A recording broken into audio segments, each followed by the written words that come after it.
have a transgender person that was finally pushed so far and traumatized so much by the Christian conservative right that they snapped.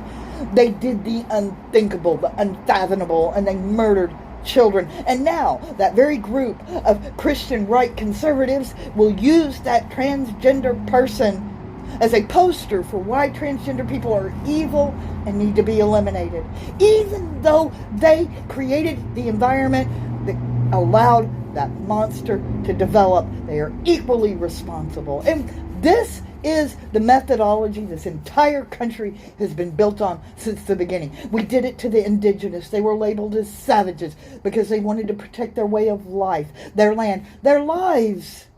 We did it to black people and continue labeling them as angry and violent because they didn't want to be enslaved. And then anytime a marginalized group puts together enough organization and wherewithal to gain real political power, our government goes in and absolutely decimates them. They did it to the Black Panthers. They did it at Rosewood, Tulsa, and so many more. And then they use Christianity because they don't believe the Christian teachings.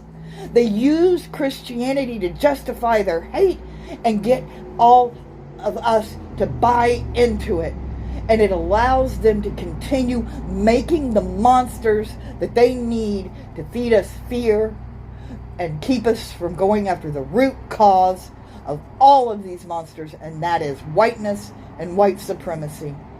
And white women stand by the white men, fully complacent and equally responsible, because we are the ones that could tip the scales. But we don't want to endure any discomfort for any length of time.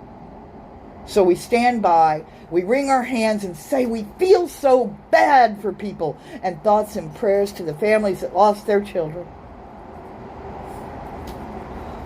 All in the name of whiteness.